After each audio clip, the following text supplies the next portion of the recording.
কর, আল্লাহ হয়তোবা মরার পর জান্নাতি বানায়া দিব। তাই বলি যুবক, এখনো সময় আছে, নিজেকে পরিবর্তন করো, এখনো সময় আছে, নামাজ পড়ো। তোমার মতো কতই যুবক কবরের মধ্যে আছে, কতই যুবকের কবরের মধ্যে আজকে আযাব চলে, কঠিন আযাব।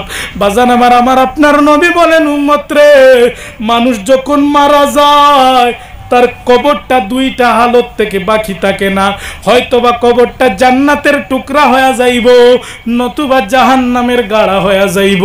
আর যারা পাপী থাকবো তাদের জন্য কবর জাহান্নামের গাড়া, যারা না বেনামাজি থাকবো তাদের জন্য কবরটা জাহান্নামের গাড়া। যারা আল্লাহর সাথে মুহাব্বত থাকবে, 5 ওয়াক্তের নামাজ পড়বে, ঈমানটারে মজবুত রাখবে, তাদের আল্লাহ রব্বুল আলামিন এই কবরটা তাদের জান্নাতের বাগান বানায়া দিব। জুরে বলা যাবে নি সুবহানাল্লাহ। আমাদের ঈমান কেমন? এমন নরকড়া ঈমান আমাদের, আমরা নরকড়া ঈমান নিয়ে চলাফেরা করতেছি। ও বাগান, ঈমানটারে মজবুত করতে হবে। আরে ফেরাউনের সময় ফেরাউনের মেয়ের চুল হাসরায়া দিত একজন দাসী ছিল, যার নাম ছিল মাশেতা। ওই মাশেতা আল্লাহরে আপনার রব বলে স্বীকার করত। তখনকার যুগে ফেরাউন বলেছিল যে আমাকে রব বলে স্বীকার করবে সে নাকি চলতে পারবে, বাকিদের সব ফেরাউন আপনার জ্বালা যন্ত্রণা দিত, আরে ফেরাউন তাকে কাতল করে নিত। এইরকম আপনার ফেরাউন তার নিজের দাপটটা চালাইতে চাইছিল। আরে ফেরাউনের মেয়ের দাসী ছিল যার নাম ছিল মাশেতা, চুল আশ্রয়া দেওয়ার কাজের মধ্যে ছিল। একদিন চুল আশ্রয়া দেওয়ার সময় হঠাৎ করে ওই মাসের তার হাত থেকে চিরুনিটা পড়ে যায়। চিরুনিটা হাত পড়ার পর মাসে তার চিরুনিটা উঠানোর সময় বলে বিসমিল্লাহির রহমানির রহিম। এই কথা যখন ফেরাউনের মেয়ে শুনলো, একটা চিৎকার মেরে বলল, ও দাসী মাসেতা, তুই কারে রব বলে স্বীকার করলে? তুই কারে রব বলে ডাক দিলে? তোদের রব তো হইল আমার বাবা ফেরাউন। জুরে বলি না নাউজুবিল্লাহ। মাসেতা বলেন, তোর বাবাকে রব বলে স্বীকার করা যাবে না, বরং তোর রব যিনি, আমার রব যিনি, তোর বাপের রব যিনি, একজন, তার নাম হলো, আরো জোরে বলতে হবে, আমাদের রবের নাম কি? আরো জোরে বলতে হবে, রবের নাম কি? আরে ওই মাসিতা বলেন, ও ফেরাউনের মেয়ে, তোর বাবা আমাদের রব না, আমাদের রব হলো একজন, যার নাম হলো আল্লাহ। আরে ফেরাউনের মেয়ে দৌড়াইয়া ফেরাউনের কাছে গেছে, গিয়া বলে, আব্বা, আমাদের দাসী নাকি তোমারে রব বলে স্বীকার করে না, আমাদের দাসী নাকি তোমারে রব বলে মানে না, তার রব নাকি আল্লাহ। ও আব্বা, আমাদের দাসী তোমাকে রব বলে স্বীকার করে না। যখন এই কথা গিয়া ফেরাউনের মেয়ে ফেরাউনকে বলল, ফেরাউন রাগান্বিত হইয়া দাসী সহ তার 3টা সন্তান রে ভাই সঙ্গে সঙ্গে দরবারের মধ্যে ডাকাইলো। এবার 3টা সন্তানকে নিয়ে যখন দাসী দরবারের মধ্যে আসলো, দাসীকে ফেরাউন বলে, দাসী রে, তুই বুঝি আমারে রব বলে স্বীকার করস না, তুই বুঝি অন্য কাউকে রব বলে স্বীকার করস, তোর রব নাকি আল্লাহ?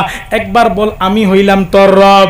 ওই দাসী বলে, ফেরাউন রে, জীবন চলে যাবে যাক, তোকে রব বলে স্বীকার করব না, কেননা আমার রব হইল একজন, যার নাম হলো, আরো জোরে বলি, রবকে। ইমানি আওয়াজ দিয়ে বলতে, আমাদের রবকে। ওই দাসী বলে, আমাদের রব হলো আল্লাহ। ফেরাউন বলে, ও দাসী, তোকে আবারও সময় দিতেছি, আবার চান্স দিতেছি, তুই আমাকে রব বলে স্বীকার করে নে, নতুবা তোর সন্তান সহ তোরে কাতল করে নিব। ওই দাসী বলে, ফেরাউন রে, তোরে রব বলে স্বীকার করে যাবে না, রব বলে স্বীকার করে যাবে না, আমাদের রব হইল একজন, তার নাম, আরো জোরে নাম, আমাদের রব হলো আল্লাহ, তোরে সব বলে স্বীকার করা যাবে না।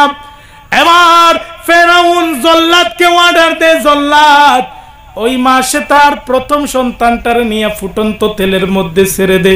জল্লাদের মায়া দয়া নাই, জল্লাদ গিয়া মাসে তার বড় ছেলেটার একটা টান দিয়া নিয়ে ফুটন্ত তেলের মধ্যে ছেড়ে দিল। ফুটন্ত তেলের মধ্যে যখন ছাড়লো, আরে মাংসগুলা তেলের মধ্যে মিশ্রিত হয়ে গেছে, হাড্ডিগুলা তেলের উপর বাইসা গেছে। এবার ফেরাউন ডাক দিয়া কয়, মাসে তারে, তোর 2টা সন্তান সহ তোরে সাইরা দিমু, এখনো সময় আছে, আমারে রব বলে স্বীকার করে নে। মাসে তা ডাক দিয়া কয়, ফেরাউন রে, ফেরাউন তুই আমার সন্তান রে ফালাইছস, কোনো অসুবিধা নাই, আমি তোরে রব বলে স্বীকার করব না, কেননা আমাদের রব হইল একজন, যার নাম হলো আল্লাহ। আর জোরে বলতে হবে নাম কি? আমার ভাইরা বন্ধুরা, এবার ফেরাউন জল্লাদকে আবার অর্ডার দেয়, জল্লাদ যা দৌড়িয়া যাও। ফেরাউনে ওই মাসে তার 2 নাম্বার সন্তানটারে ফুটন্ত তেলের মধ্যে ছেড়ে দেয়। এবার মাসে তার 2 নাম্বার সন্তানটারে টান দিয়া নিয়ে জল্লাদ ফুটন্ত তেলের মধ্যে ছেড়ে দিল। যখন ফুটন্ত তেলের মধ্যে ছেড়ে দিল, আরে মাংসগুলা তেলের সাথে মিশ্রিত হয়ে গেছে, হাড্ডিগুলা তেলের উপর বাইসা রইছে। এবার ফেরাউন ডাক দিয়া বলে, মাসেতা তোর কুলের শিশু, দুধের শিশু, এই শিশু সহ তোকে ছেড়ে দিব, এখনো সময় আছে, তুই আমারে রব বলে স্বীকার করে নে। মাসেতা বলে, না রে না, তোরে রব বলে স্বীকার করা যাবে না, কেননা আমার রব হইল একজন, যার নাম হলো। আর জোরে বলতে হবে রবের নাম কি? আমাদের রবের নাম কি? আপনার আমার হায়াত মৌতের মালিক যিনি, তার নাম কি? এবার ফেরাউন ডাক দিয়া বলে, জল্লাদ রে আর দেরি করিস না, মাসে তার কুলের শিশুটা, দুধের শিশুটারে টান দিয়া নিয়ে ফুটন্ত তেলে ছেড়ে দে। জল্লাদের মায়া নাই, যখন মাসে তার কাছ থেকে দুধের শিশুটারে টান দিল, মাসে তার